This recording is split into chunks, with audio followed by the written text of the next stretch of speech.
అప్పలాయగుంట శ్రీ ప్రసన్న వెంకటేశ్వర స్వామి వారి బ్రహ్మోత్సవాల్లో భాగంగా బుధవారం రాత్రి 7:30 గంటలకు శ్రీ ప్రసన్న వెంకటేశ్వర స్వామి వారు గరుడ వాహనంపై భక్తులను అనుగ్రహించారు.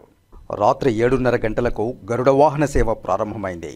భక్తులు అడుగడుగునా కర్పూర హారతులు సమర్పించి స్వామివారిని దర్శించుకున్నారు.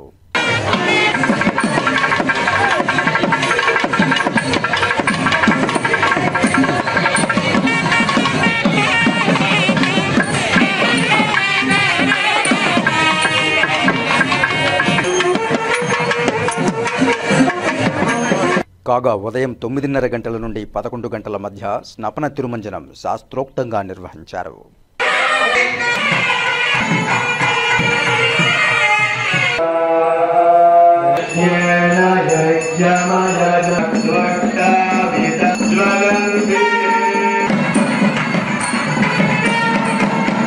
సాయంత్రం 5 గంటల నుండి 5:30 గంటల వరకు శ్రీవారిని ఊంజల్ మండపానికి వేంచేపు చేశారు.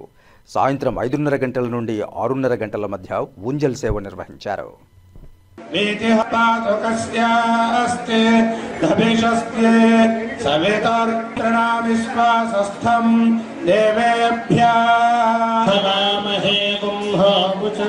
అనంతరం రాత్రి 7:30 గంటలకు గరుడ వాహనంపై శ్రీ ప్రసన్న వెంకటేశ్వర స్వామి వారు భక్తులను అనుగ్రహించారు. గరుడ సేవను తిలకించేందుకు విశేష సంఖ్యలో భక్తులు తరలివచ్చారు. వాహన సేవలో TTD JEO V Veerabrahmam, DLO Varaprasadarao, deputy EO Harindranath, VGO Surendra, health officer doctor Sunil Kumar, AEO Devarajulu, superintendent Srivani, temple inspector Sivakumar, అర్చకులు, శ్రీవారి సేవకులు, భక్తులు పాల్గొన్నారు.